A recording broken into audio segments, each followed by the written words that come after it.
the budget remains essentially constant at $332.9 billion.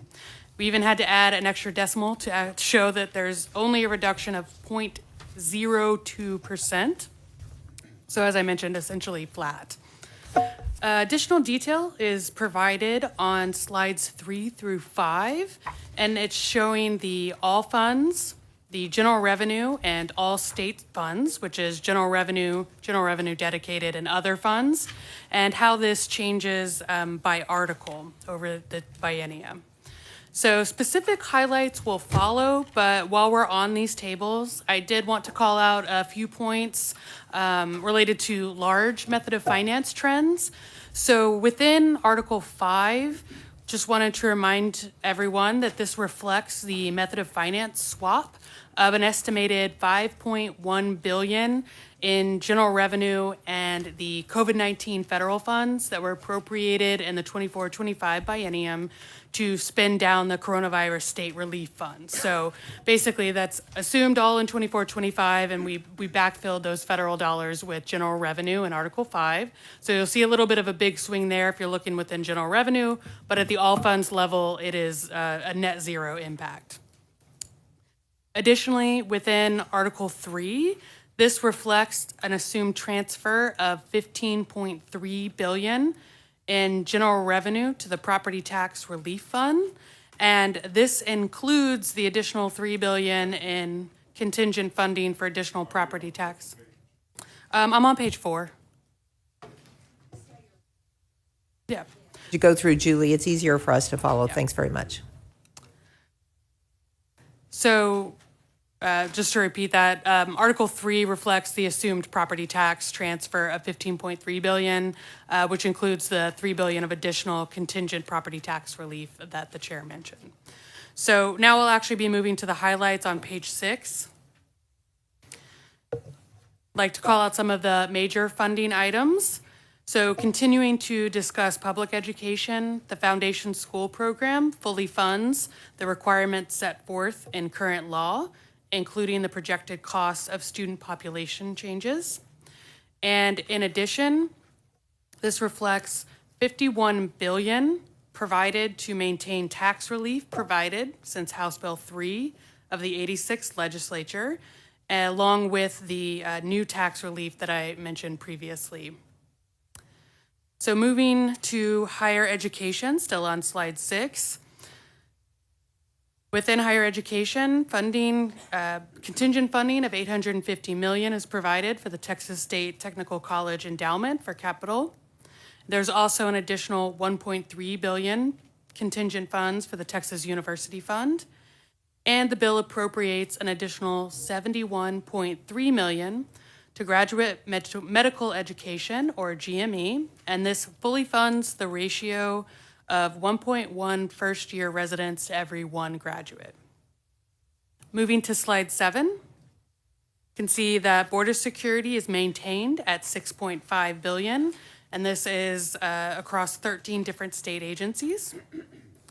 Within criminal justice and public safety, there is $330.6 million for salary increases to Department of Criminal Justice correctional officers, and $402.6 million for the new troopers at the Department of Public Safety. Moving to Health and Human Services, this subject area adds $3 billion for dementia research, fully funds Medicaid and CHIP caseload growth. It appropriates an additional $556.2 million in general revenue, $1.8 billion in all funds to increase the community attendant wages up to $12 per hour. And it provides the funds necessary for the Department of Family and Protective Services to expand community-based care into 4 additional regions. Other highlights called out, as Senator Huffman mentioned, include the $5 billion for Texas Energy Fund, as well as $192.3 million to address the backlog of volunteer fire department grants at the Texas A&M Forest Service. So moving to the next page, on page 8, here we have outlined some of the funding that is intended to be included in the supplemental bill. These are all outlined in Article 9, Section 17.15 of the bill. And some of the main points I'd like to call out, the $2.5 billion for water infrastructure and supply projects, the $1 billion for the employee retirement legacy payments, $350 million for local rail grade crossing separation projects at the Department of Transportation, and $194 million for wildfire suppression aircraft. So if you would now turn with me to page 9, we've provided the current capacity under each of the constitutional and statutory limitations. And I wanted to note here that these amounts compare the introduced bill with the comptroller's biennial revenue estimate. So they may not account for other revisions that occur during the supplemental appropriations or other legislative appropriation decisions. So these numbers are as it stands today, and you have under the pay-as-you-go limit capacity of $12.4 billion, under the tax spending limit $6.9 billion, and under the consolidated general revenue limit $14.2 billion. So as the tax spending limit has the lowest capacity, it is the current controlling limit. However, as the capacity in each of the limits will change based on the appropriations made in fiscal year 25, as well as the appropriations made in the 26-27 biennium, the final controlling limit may end up being different. So again, it's going to depend on what the appropriation is for, and essentially the method of finance to fund that appropriation. So our office will continue to monitor the capacity throughout session to ensure that the legislature stays within these capacity limits. And I will also take this opportunity just to plug this lovely document here. It's the Summary of Legislative Budget Estimates document. We typically just call it the bill summary. Has a lot of information that I have talked about on this slide, including a really good write-up on the different limits. It actually starts on page 28 of this document. You guys should all have this in your office, but it's also online, so if you want an electronic copy. But it's a very helpful document and kind of leads into the very last slide. So on slide 10, all we've done here is just mention kind of briefly some of the support work that the Legislative Budget Board staff can provide during session, supporting committee deliberations, budget program analysis, and then assisting, obviously, the committee with state fiscal analysis. And at the very bottom, it's just a list of some of the publications that our office provides and posts on our website. So that was my very brief overview, but I know that it's a large document, so we're also here with the LBB team if you have any questions, and so I'd be happy to take those at this time. Thank you very much. And I know members are going to have lots of questions, and I know property tax is going to be one of the main questions. So before we even start with the questions, I think it would be helpful, Aaron. Yeah. I'm going to ask you to dig into property tax relief. Mainly, I think it's important for the committee to not only understand what's in this new bill, SB1, but to review what we did last session, go over that, because we gave ultimately and ended it up with significantly more tax relief than we anticipated. And so I want to make sure that the members are very clear how that happened and then how SB1 will continue that forward. Does that question make sense? So you and talk slowly because it's very complex stuff.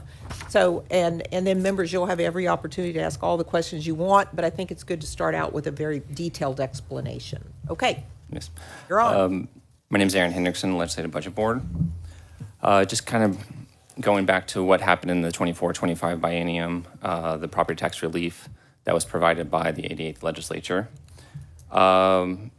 In Rider 93 of TA's bill pattern, it kind of outlines what was appropriated for that purpose.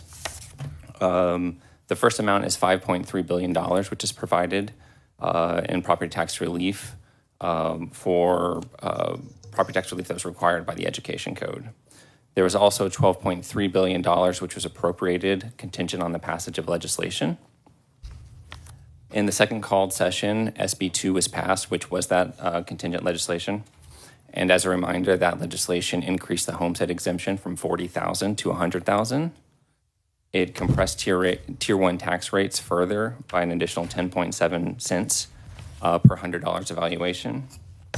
And it established a temporary 20% circuit breaker on non-homestead properties with an appraised value of less than $5 million. In total, that fiscal note was $12.7 billion. So adding that to the 5.3, which was previously mentioned, provided a total of $18 billion in property tax relief. In preparation for this legislative session, our office analyzed the cost to implement the property tax relief that was provided in the 24-25 biennium. And we found that the estimates grew from $18 billion to $22.7 billion. We analyzed what was the cause of that, and we were able to find two primary cost drivers, which led the property tax relief to grow from $18 billion to $22.7 billion. The first cost driver was related to the property values that were used in calculating district's Tier 1 tax rate. As a reminder, a district's Tier 1 property tax rate is reduced by the district's property value growth.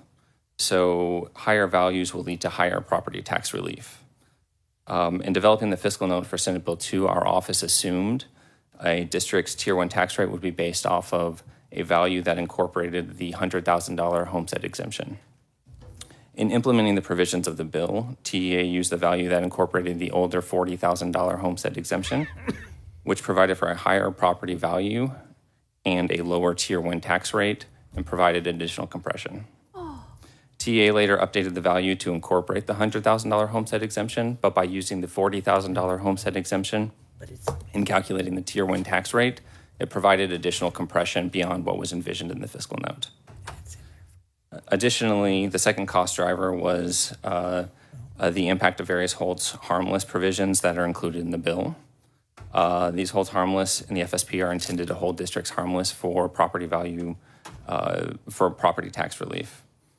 Because there are multiple holds harmless that were included and they all interact with each other, and because property values grew beyond what was anticipated last session, in total, all of these kind of interactions and costs grew so that the hold harmless was higher than what was anticipated.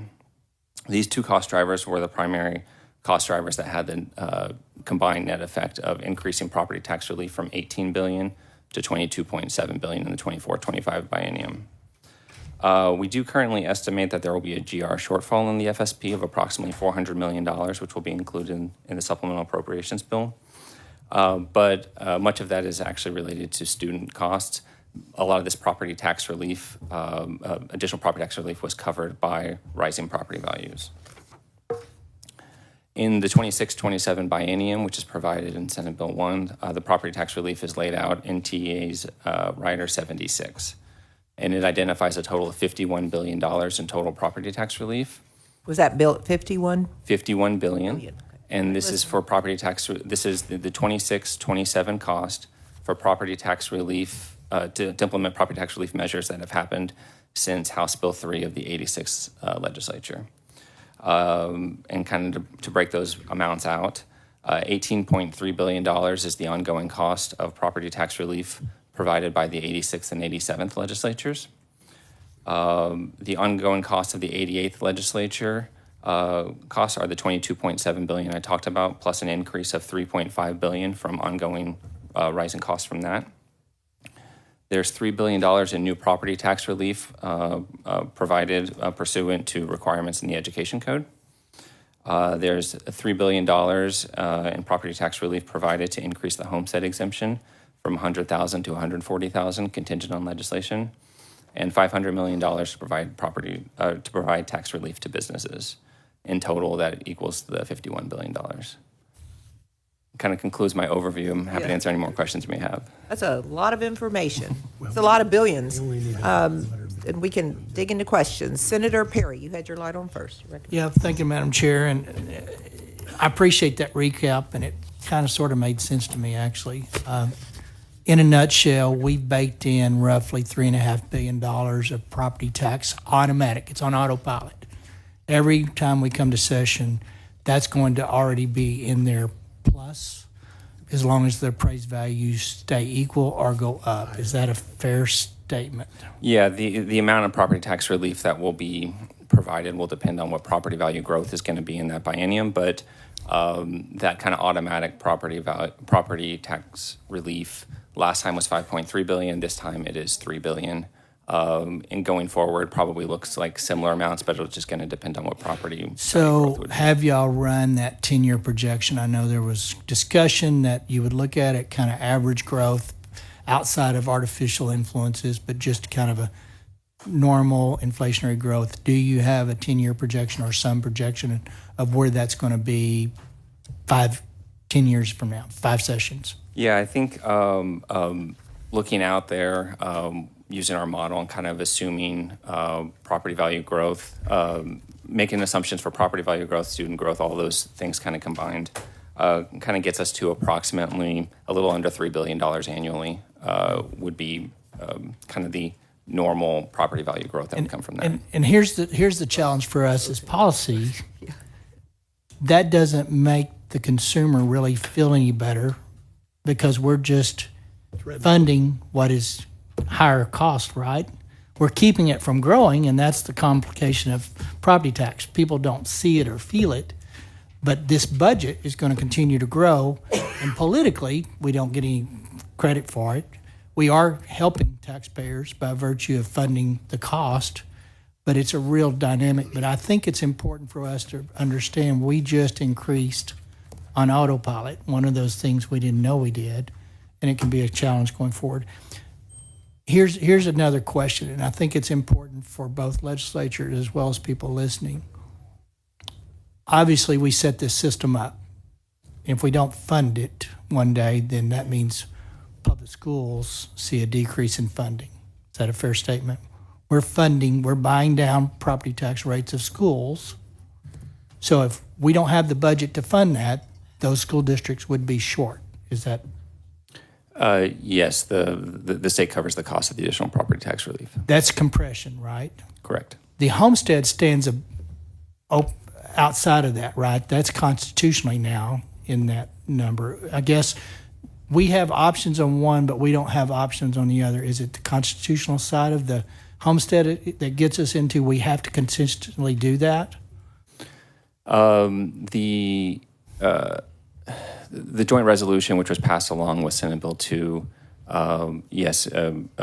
lays out the value assumptions that are supposed to be taken into account when calculating a property tax bill, essentially. So, yes, that is baked in the Constitution, which it would require a constitutional amendment to make any further adjustments to that. So what is the homestead amount of the current budget that we're looking at? For what is the total cost attributed out of that $51 billion to the homestead? Do you know that number? I don't have the number for looking back, essentially. But in the 26-27 biennium, $3 billion is provided for an additional increase. No, in that's the homestead increase. exemption. That's increase. Yes, That's increased. So we went from 40 to 100 the last.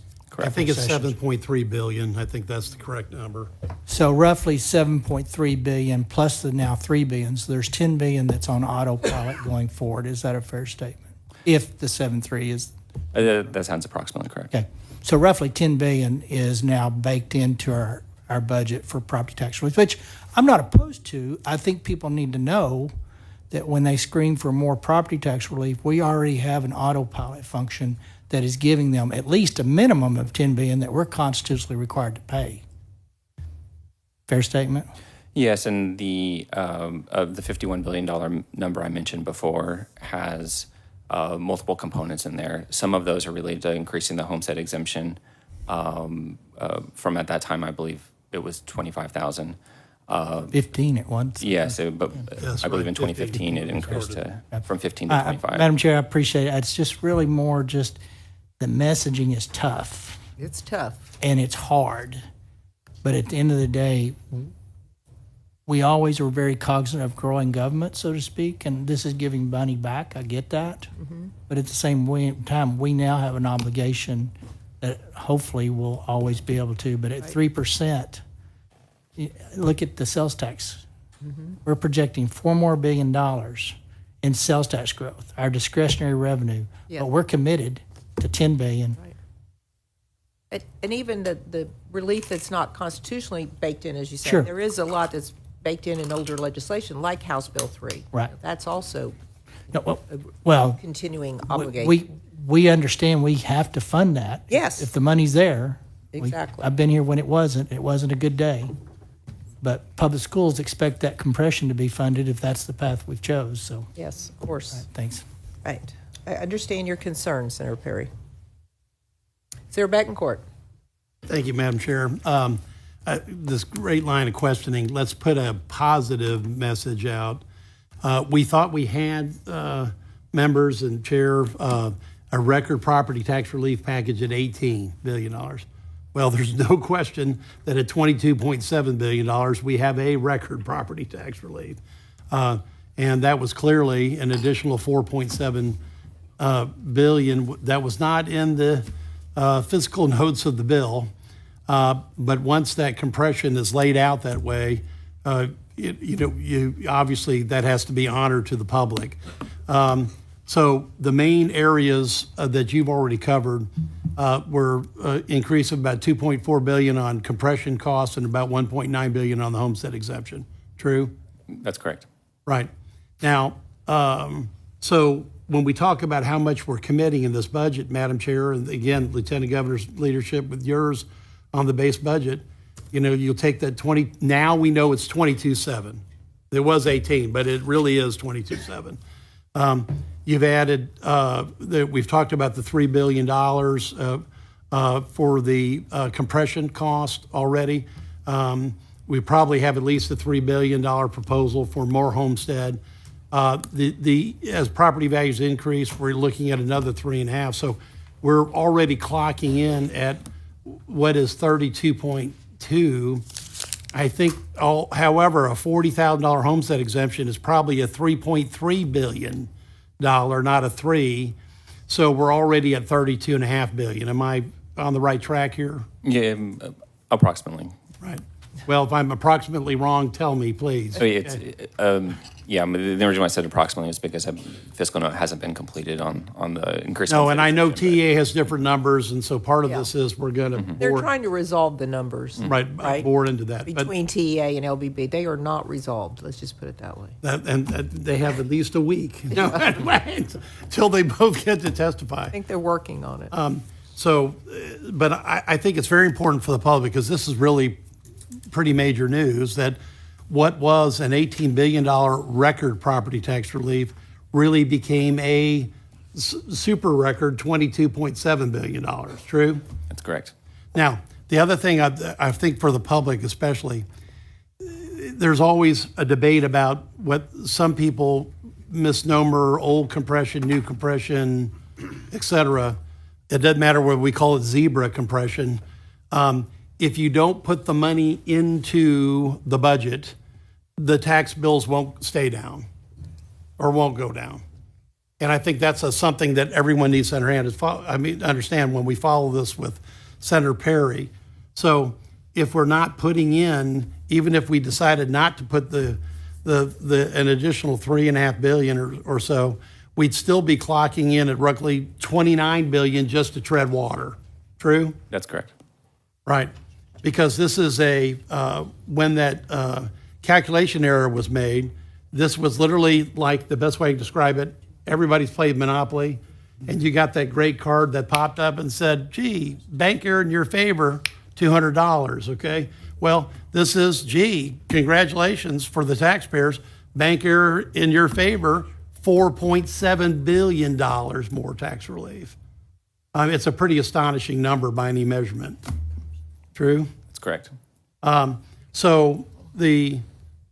now that it's there, we have not just a constitutional requirement to maintain it, but I think we have a moral impairment to maintain it and to add what we can to it. So my third point, Madam Chair, is simply this: when people want to add for additional to this, we've already added a huge chunk that didn't even occur, quite frankly, through a physical note. Even though I love Senate Bill 2, the public loves Senate Bill 2. We have over 65s in many counties that are paying zero tax. Over half of the over 65s, and a lot of counties are paying absolutely no school tax at this point. There are some fantastic things in here, but it did cost a great deal more than we expected. And I think that's a point that we all need to understand, because we're now at a base of 22.7 plus 3 plus 3 plus another 3.5, and that's why it's the number one budget item in your budget, Madam Chair. And I would add, Senator Betcourt, not only did we, it was not anticipated, but not only did we keep that, we built upon it. So I think that's an important point to make to the public. We No, built and I think upon that's, the unanticipated increase. well, it's not every day that you get a bank error for taxpayers for $4.7 billion, to Senator Colcore's comments. Some state budgets don't even have that, much less they can give it away back to taxpayers. And really, that's just a continuation of the leadership that you have and Lieutenant Governor to add to more of it. But so this, by just bottom line, by any measurement I understand, anything I understand with any other country or much less state in the union, this $22.7 billion is an off-the-charts record property tax relief, because that's exactly how much it cost us, and that's what the public got. And again, whether people think that this amalgamation of cost has to occur, because of any time, Madam Chair, if we decided, well, we're not going to fund the 2019 HB3, or we don't fund something else, those bills are going to go up. So either fund them and keep the property tax relief we have plus additional that we can afford, or you get a snapback problem, and that's not a problem the public will accept. Well, that's the basic premise. The state's paying it, so the taxpayer does not, That's it. using taxpayer funds in that way. Yes. All right. Senator Zaffrini, you're next. And then Senator Colcourse. Thank you, Madam Chair. Ms. Lindsay, on page 2, you talked about the method of finance, but I'd like to know more about COVID-19 funding and what has been the impact of tapering down of those programs and funds on state funding. And specifically, if you could identify any major programs that have been impacted. Yes. So regarding the COVID-19 funds that were provided to the state, there's been approximately a little less than $86 billion provided in federal dollars since the beginning of the COVID-19 pandemic towards the state. Many of these dollars were intended to supplement and not supplant dollars. So the idea behind that federal stipulation is typically that, you can't use these dollars to for something that you were already going to pay for to save state dollars. There were two significant exceptions to that. One of them was the coronavirus state relief funds, and those were the ARPA dollars that the legislature funded in Senate Bill 8 of the third called session back in the 87th legislature. And those were dollars that the Fed said you can essentially use this for anything that would have been otherwise expended without the loss of revenue due to the economic downturn of the state. So the legislature appropriated approximately $15 billion to different state agencies for a variety of projects. I think all articles probably had some funding for those projects. So for the most part, I believe that the legislature chose to fund one-time projects so they would not be bound to kind of have to go back and backfill those dollars with state funds when the federal dollars were completed. The exception to that was the Department of Criminal Justice, so TDCJ, and that was to fund a certain amount of dollars to that agency to spend on mostly salaries and correctional managed healthcare. And again, the legislature chose to do that to essentially fully utilize the federal dollars, knowing that once those had been expended, we would have to come back and sort of backfill with general revenue, which is the point that I was making that you were going to see in that chart on page 2. The other exception beyond the CSFR funds were some of the ESSER funds that were appropriated to the education agency, but those were pass-through dollars to the local school districts. So I know the TEA communicated that for the most part, they highly encourage school districts to use them on one-time functions. Where they ended up putting the dollars, though, was essentially up to the school districts. So it was a little bit out of the state hands. So at the end of the day, for the most part, any of the impact on the state agencies, the state budget, was to fund one-time projects that would help either address one-time need in the due to the pandemic, or to kind of alleviate some of the loss of revenue that states were seeing during the pandemic. So overall, there isn't too much at state agencies where they need backfilling. You'll see it in a couple of agencies. Probably one of the largest would be at the Health and Human Services Commission, just because they had a requirement for continuing enrollment in Medicaid. They're still kind of dealing with some of the unwinding of that and just making sure that they're, now that they're able to disenroll, get through all of the applications. So you will see some conversations, but for the most part, we're kind of back to steady state budget with not, too much of a negative impact of having to backfill some of those dollars. Okay, thank you so much. Mr. Hendrickson, one question for you. Are you aware of any possible new policies from the federal government regarding homestead exemption and how that could impact our possible legislation and funding regarding those homestead exceptions? I'm not aware of You're anything not? like that. Thank you. Thank you, Madam Chair. Okay, thank you. Senator Colcourse. Thank you, Madam Chair. Before, I just have a short list of questions, but Julie, can you say again how much, I know we called them COVID dollars, but they came in different tranches. Did you say 86 billion? 85.5 billion is the exact amount that was directly appropriated to the states. So as you recall, that's not the total dollars that went to Texas, but the total dollars that the Texas state legislature was able to direct. And does that include the ESSER funding? Yes. It includes ESSER 1, 2, and 3? Yes. So of ESSER 2 and 3, how much went to the school districts? Because ESSER 1, if I remember correctly, Madam Chair, was used to fulfill the statutory duty of average daily attendance when all the schools were shut down. So ESSER 1 was used to keep them whole because it would have been a fiscal cliff for them because no one was in Remember, school, the schools unfortunately. received direct money as well from the feds that did not go through the state and not appropriated by the legislature. She might ask her that number too. Okay. Yeah. So how Add much to is it. that, Julie? SR 1, 2, and 3 had a combined $17.3 billion. 17.3 billion. Do you have 2 and 3? Yes, SR 2 was approximately $5 billion, and SR 3 was $11.2 billion. And how much federal funds went directly to the schools? I'm just timing in here. These would have been the pass-through. Do you have the number on the ones that were not passed through? Not offhand, I do not. Madam Chair, what you're asking is that there was more than ESSER 2 and 3 that went to the school Yes. districts.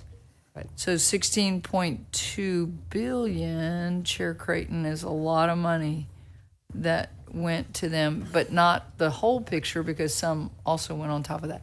Thank you.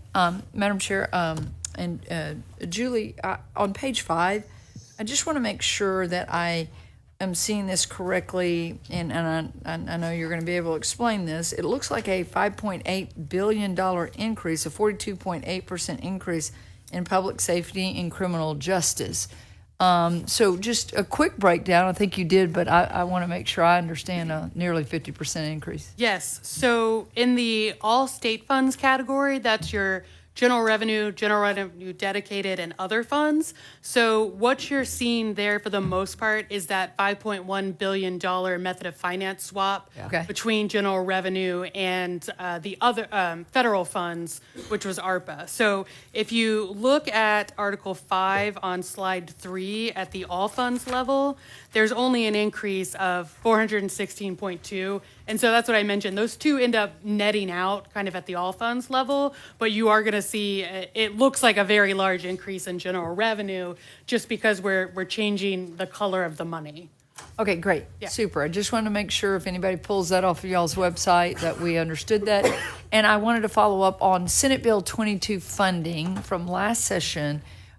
Madam Chair, is that included in this budget? Is that recurring dollars? Senate Bill 22 is the money that went to our sheriffs, local sheriffs, Oh, yeah, DAs. that's same amount. Keep I on. often Even though they didn't spend it all for some reason, but we're figuring it out. Let's put it that way. Okay. Well, Madam Chair, I'm often asked, oh, that was one-time money. And Nope. I said, that was not the intent of SB 22, so thank you. That is in the base It's in bill. here, yes. All right, great. Julie, FMAP assumption in the base bill, what is it?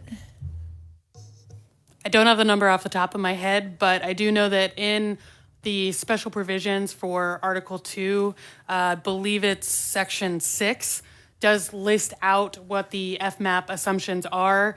And if I recall, it's a little bit less than 60%. It's down a little bit from the previous biennium, so there is a need for a higher allocation of general revenue within Medicaid and CHIP.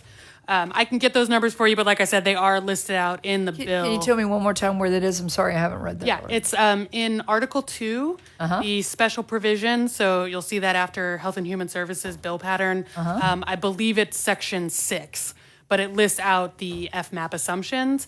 And part of the reason that we do that is the federal fiscal year and state fiscal year don't align. So we list out what the federal fiscal year is, and then we have to do some math to do, 11 months of one federal fiscal year, 1 month of the next. So it's going to be slightly different what is assumed in the state budget than, what the feds put out. But both of those numbers are listed in the bill for you. And we'll get into this, Madam Chair, when we get to Article 2, but we have kind of cycled out of the COVID years, and we have Medicaid rolls have been reduced according to what our state statute requires. There's no carryover, right? Correct. They are, the continuous enrollment requirement has ended. And essentially, the agency had about a 12-month period to do reauthorization of eligibility for anybody that had been on the rolls before, and they are working through that. They have a little bit of a backlog there, but essentially we are back to normal kind of pre-COVID continuous enrollment levels within Medicaid. And my final question is the circuit breaker for properties, non-homesteaded properties of $5 million and less. I believe that had a sunset of 3 years. That's an odd number for us to pick. Is it included in the base bill as a part of the appraised? Yes, It capped it at 20%. Yes, we would assume current law, so we would assume it through the end of that until that sunset provision date. And that sunset provision probably happens during the upcoming biennium? Yes, I believe it goes through the end of FY27, so it would be December included in 31st, 27. 2026. So not quite all of the next biennium unless we make some changes in our appraisal laws. Correct. I believe it would be included in 26, 27. The first biennium it would hit, the budget would be in fiscal year Okay. 28. Yeah. Super. I agree. Thank you so much. Thank you, Madam Chair. Thank you. All right, Senator Campbell. Thank you, Madam Chair. And then Sir Ben. You know, I think it's important that as we're discussing property taxes, we hear people call out, they want to get rid of all property taxes. But property tax reduction that we talk about is related to the schools tax, our responsibility towards schools taxes for funding. And the local government levies taxes. And the local municipalities tax is only decreased locally. The state doesn't do that. We provide some guardrails, but we as the state legislature can't come through and say, we're going to get rid of all property taxes, because property taxes are affected by multiple government municipalities. So we need everybody to remember that the bonds they vote for and pass at local government increase their property taxes. And as we work so hard to decrease the burden of property taxes related to school funding, if you vote for school bonds, that can easily wipe out the work that we've done. So just to keep that in mind, have everybody keep that in mind, I think is an important thing that we don't usually talk about. Senator Perry touched on it just a little bit, but I wanted to make that clear. And Madam Chair, I just really have one question for Julie. The major funding items that you have on page 8 listed as supplemental appropriations, are those really defined as one-time capital expenditures compared to the funding you have on page 7? So the supplemental items, it's more of the. It looks like it's. Yeah, it's more the mechanism of how you fund it. I mean, I would say that these items here are mostly one-time expenditures. So for the most part, would not have ongoing costs associated with them. So really, they actually, if we so desired, could actually come out of the ESF if Yes. we chose to define it as one-time capital expenditures, because that looks like how it's been listed. Because I noticed A&M Forestry is on both pages, and the supplemental looks like it's a one-time capital expenditure.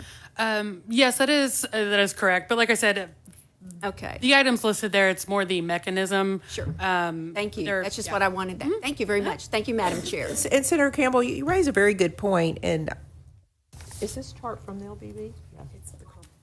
Okay, the comptrollers put out a chart. It just came out, but it goes back to 22, 23, but I don't think it's changed that much.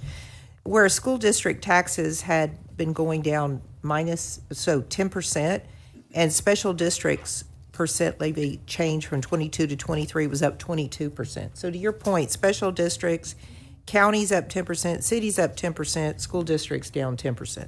So, I don't have later numbers on that. I'm sure the comptroller could try to cobble something together for us, but I think that is an interesting point to make. Valid point, yes. Senator Betancourt, your light is on, did you? Yes, I did. Well, Wanted you just- are recognized again. Thank you, Madam Chair. Just wanted to add to Senator Campbell's good comments. First off, overarchingly, the amount of share of the state, school and local foundation programs because of the tax relief has now jumped over to 50%. So because the state actually pays for it. The reason why there's a reduction, including homesteads, is because the state's paying for it. And even on the homestead side, that is the debt side of that, the state pays for that reduction.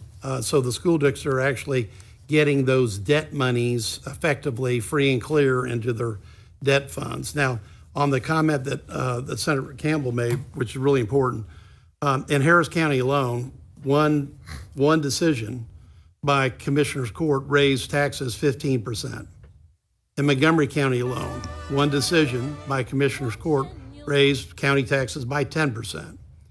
And there's an important differentiation that we need to be looking at, those old disaster exemption limits. We need to be looking at the rollback limits, because even though there was a vote in Harris County about the maintenance and operations rate on the flood control district, that was actually the smallest part of the increase. So when that increase passed, that's $312 per home permanently, just on a county tax. And now that we know the record level of our $22.7 billion, that got everybody a $1,300 reduction on average. So just one decision by one commissioner's court took back 25%. And that goes to the overall arching point that people want to be able to say, eliminate all property taxes, but that's over an $80 billion item, and that would end up with a 23% sales tax that we had discussed with the comptroller's office back in September. So with all of this, you do what you can, but we have to continue to pay for what we've already done. And a lot of what we'll be looking at that are non-budgetary items are going to be looking at rollback rates and what's happening with other districts, because some of these increases are ridiculous. And that Harris County increase was using the disaster exemption to run their taxpayers over like a truck. Okay? And Montgomery County, I hate to say it, Senator Creighton, but they use their incremental rates to run their taxpayers over like a truck. with a 10% increase. And just a message to the taxing jurisdictions is simply this: if you're going to use items that are in the code, like legitimate disaster declarations or what were increments, all that relates back to the 2019 law that was passed, and you're going to use them unwisely, then we're going to make changes so that that doesn't occur in the future. Or at least I'll attempt to. So thank you. Thank you, Senator Bettencourt. Senator West and then Senator Hall. I see you down there. And Senator Bettencourt, let me just ask as it relates to what you were just saying. The use of that particular provision in the law was left to the discretion of the local entity to make the determination as to whether or not it was appropriate. Is that correct? The use of it was they were allowed to go back to the old rollback rate as at their discretion. That's correct. And then they went after public hearing, then, right? Yeah, after a public hearing, and then in the case of Harris County, they actually took a increase to the public, and it was narrowly approved on just one of their 4 taxing units for their flood control by 5149. But it was approved. But it was approved by the voters. Okay. And when we start, and I agree with what we're talking about here, but in many instances, as I see it, before these local entities go for a property tax increase bond or whatever the case may be, there's a public hearing.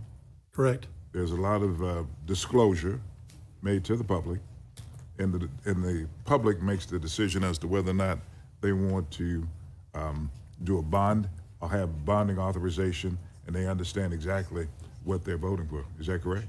I would agree with you because that's what's supposed to happen. Unfortunately, in the Harris County situation, the county judge said it was only an 8% increase, and that's what she publicized, and it was really a 15% increase. So for the longest period of time, what the media reported, despite people saying that it was incorrect, was that the increase was half of what they were projecting. Now, when people got their tax bills, needless to say, my phones lit up, but I kept explaining to him that, that's why I had recommended voting no on that final vote because at the public, because the tax increase was already double digit and rising. So we're also going to have to put in some legitimate truth in taxation discussion, that we can't have people saying that what is a 15% increase is really an 8%. I concur with that. Yeah, I agree. And one other question, I don't know whether it's to Senator Bettencourt or to LBB. I'm trying to understand, pursuant to Senator Perry's question. We told taxpayers that we're going to get about 18 billion in tax relief. We ended up with 22 billion. Correct. That was by a difference in And that's assumption of the homestead exemption amount it was. and rising property values. And as it relates to, it was a mistaken calculations between LBB and DEA, or who made? I'm going to let them explain. Right. Jeez. Who made? I could, who but- made the miscalculation mistake? Our office was the one that developed the fiscal note. TEA implemented the provisions of the bill. I can barely understand you. I'm sorry. Our office was the one that wrote the fiscal note and made the assumptions that were included in there. TEA is the entity that implemented the legislation, essentially. So they were the one that made the decision to use the $40,000 homestead exemption when calculating tax rates instead of the $100,000. So LBB made the mistake. I think that the way we calculated the fiscal note was We being LBB. LBB was consistent with legislative intent to have the $100,000 homestead exemption be fully incorporated throughout the formulas. They used 100, TA used 40. 40 was the existing, the 100 had to be approved by voters. Right. Had not been approved yet, am I correct? This is correct. So there was some, everybody knew it was going to pass, I would say, right? At But it 83%. hadn't. 83%. So I don't blame anybody, it's just, No, then it's not issue Yeah, of blame. it's It's just- not issue of blame. I'm just making sure I I understand. think LBB had the right approach because then that gave us the number we thought we were working with. And that's going to be Yeah. baked into the budget Yes. in perpetuity. Yes, Okay. That's why it's bank error and because it's hard to taxpayer cut favor. once you give, What you give, I agree. and we don't want to, so. Now, there's proposed legislation for additional property tax relief. Correct. Does that take into consideration what's already been given Yes. and the mistake that was made. Yes. Yes. So that's Right. going to be above and beyond that. So that's where we take the 22.7, you add the 3.5, you add the 3 million for billion, excuse me, for the increased compression from 2019, and then another 3 billion for maintaining the homestead exemption. So yes, that's how you get to 32.2 and maybe 32.5. That's some of the, we're going to look at those numbers here this week, I assume, Madam Chairman. And I do want to point out that we do need to look at your circuit breaker cost, because that projection, I don't know where you got it from, but that is actually going to be on an increase, not on a decrease, even with the rate coming down. The amount of value that's in those funds, that area, because those are structurally smaller smaller land accounts that are either owner occupied or open, or mineral accounts. And once they increase by many multipliers times 20%. Before you. So I just Yeah. want to make that comment. Let me Senator West has Yeah, the sorry. floor, Let me but that's finish. okay. Thank you very much. I appreciate that. Okay. So we're talking about You can go sit out there, Paul. if you want No, to it's go. okay. It's okay. we're talking about We what, love about you. 30 billion, 30 plus billion, 32.2. 32.2, and that does not include the circuit breaker. It is, but I think that number's lower, but we haven't had a chance to exchange that. Remind me of what the circuit breaker is. Are you addressing your questions, Senator Betancourt? Yes. Would you Is it- like to engage with him? Just momentarily. You may. Thank you very much. I just want to make sure Madam that Madam everybody Chair, you're at your asking- discretion, I will answer the question. Yes, that is Thank you very the, much, Madam Chair. Yes. All right. that's the 3-year pilot program that expires in '26, that has a 20% limit on all non-homestead accounts in the state of Texas. The state of Texas, 20% limit on a value increase per year. Thank you, Madam Chair. Thank you. Okay. Before we move on, because I want to kind of tie in the question again, what Senator Campbell had said about locals. So as it goes to the INS side of school taxes, you know, we have the Asahi, the hold harmless for the INS, and in discussions that I've had with y'all before, you have some concern about how that is growing as well, correct? That's Because again, those are local decisions and voter decisions on the INS level, but again, baked in is the state holding it harmless. So talk about how that is growing also, and your observation of how quickly and big it's growing. Yeah, so the legislation provided for multiple hold harmless provisions, which try to hold essentially total revenue harmless for additional property value or property tax relief. Currently, there are now, based off of multiple homestead exemptions, multiple versions of property tax relief, including Senate Bill 2, there are now multiple hold harmless provisions, which all kind of hold to different levels and interact with each other. This, combined with rising property value growth growing beyond what was initially projected last session, has essentially grown the cost pretty considerably. And so that's also one of the big cost drivers. And could you give us like a comparison, like what it was maybe 5 years? I think you had a chart at one point you showed us. Yeah. Off the top of my head, previously previous to the 24-25 biennium, I believe these hold harmless provisions were a few $100 million. And I think they are currently growing in the 26-27 biennium to approximately $2.5 to $3 billion. 2.5 to 3 billion, y'all listening? And that's one that's that's anticipated to grow substantially, correct? Correct. Okay. So that's an example of, yes, the locals may vote on this, but that we're picking up some of, and it's growing. So maybe anyway, I just want to make sure the members were aware of that. That's also built in.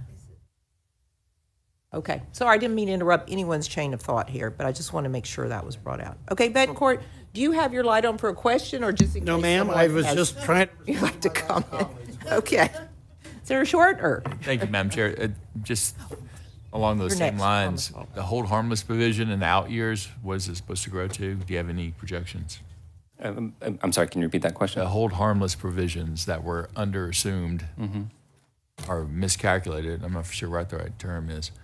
What are they supposed to grow out? What are they supposed to grow to in the out years? Over the second, third, fourth biennium, do you have projections? I I don't have 3 or 4 biennia in front of me right now, but they have essentially leveled off and are growing along with property value growth now. So there's not an assumption that there will be large growth. So not compounded growth. Correct. They grow at the rate of the essentially property value. Correct. All right, thanks. All right, Senator Hall, I'm sorry I skipped you. Thank you, ma'am. I really appreciate what Senator Campbell had to say, Senator Bencourt, and a number of others. Probably what I'm going to say would not be very popular, but I really think we need to change some terminology, because talking about tax relief when there's no tax relief is kind of misleading to folks. You got two hands. You got tax being collected and tax being spent, and we tax to feed the hand that's being spent. And whether the state's paying all of the property taxes or not, if the same amount of money is being taken from the people, because the only difference is the school districts, the counties, and cities, they take it out of your left pocket, your back pocket, and so on. State takes it out of your right pocket. So what you're spending in taxes is there's never going to be any relief till we stop spending or keep trying to find some way to spend all we collect. We've got skyrocketing tax collections. And what do? At every level, we gather and say, whoa, look at what we've got coming in. Let's see how we can figure out how we're going to spend all of this. And so I think trying to talk about property tax relief by paying for it with the state is kind of misleading people, and we need to find some new terminology that we're just talking about tax shift. You'll be paying at one place instead of the other. And so we could go on and on about how long we get rid of property tax, but the amount of taxes you're paying someplace else to pay for that is going to continue. So I'd like to see us look for some different terminology. Thank you, Senator Hall. Senator Alvarado, your first question. Yeah. All listening. Thank you, Madam Chair. And Senator Royce West, I'm glad that you circled back on this, because I thought I was missing something along the way. But knowing that there's another property tax relief effort coming, and we're all looking forward to that, Senator Bettencourt, how will you make sure that y'all are all on the same page so we're not having the same discussion? You're having to explain how you went from the 18 billion to the 22.7.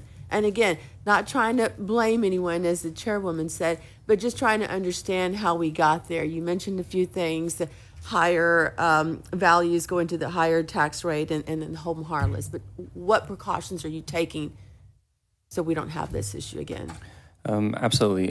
In the TEA rider number 3, there are some additional changes which essentially have the Texas Education Agency in our office and the comptroller kind of essentially work together on these, property tax rates essentially. And so just going forward to make sure that kind of everybody's on the same page before those rates are finalized, we'll kind of work together on that as outlined in that rider. Senator Perry. Yeah, thank you, Madam Chair. Just one real quick question for my colleague. Are those natural disaster declarations not required to be a governor natural declaration? With Madam Chair's discretion, yes. Answer is yes. Yes. Right, it is. So Right. the governor actually made a natural declaration before they were able to access that exemption, correct? Yes, but it was a Category 1 storm that didn't do anything except turn the lights out. Yeah, and ended but- up paying a 15% property tax increase. My governor's probably not the best meteorologist, but I just want to make sure we're anchored. Ew. I just want to make sure we're anchored to some standard, and that was it. Back to LBB. So I want to hit. I know the reason this is important to me is because I was kind of the guy that put that exemption in for debt, INS, because what we had is school districts that had already gotten bonded debt approved, underwritten, but actually not issued. So us messing with that exemption was going to mess with their underwriting and their bonds in place. Fast forward, and I'm trying to work through the mechanics in my mind, but are we encouraging more borrowing by school districts now because we are effectively underwriting the INS rate? So are you seeing a trend up? Now, obviously, there's inflation cost built into these projects, but I would not that it's been in place long enough to see a trend, But I wish as LBB sees these things ratchet up, you said it's leveled off, but I promise you, I got a lot of cranes in the district, so to speak. And it would be interesting to me for us to start tracking debt increases because the INS rate's not impacted. Am I right in my thoughts? Yes, and while I don't have any long-term trends kind of available with me right now, anecdotally, it does appear that districts are issuing more bonds essentially and going out and having tax ratification elections.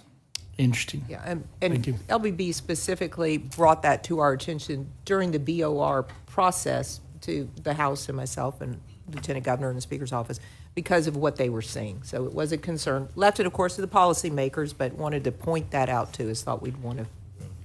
It's not something you just, it doesn't jump out at you unless you're really digging. Yeah. All right, Senator Campbell. Just a brief comment on when we were talking about the difference between the number using a 40,000 homestead exemption versus a $100,000 homestead exemption. I'm not sure, in my mind, I don't see that as a mistake. I see it as a matter of timing. We want to have the most accurate numbers. Well, that would be what the law is at the time it's valued, which was 40,000. But what we're working with is if the law passes, which our assumption was yes, it would be 100. So I'm thinking rather than an actual mistake, it's more of a timing issue. And seeing numbers on both presented at the same time, but a formula using what's in law at the time it's calculated versus what is anticipated to go into law. So I don't see it as a mistake. I see it more as a timing error that gives us an opportunity for improvement next time. Thank you, Madam Chair. Thank you, Senator Campbell. And I think that's all the questions we have of y'all. Thank you very much for an excellent presentation. I'm sure as we move forward, we'll have you back. There'll be lots more questions. All right, now we're ready to start Article 4, the judiciary. Thank you very much for all you judges who patiently listened.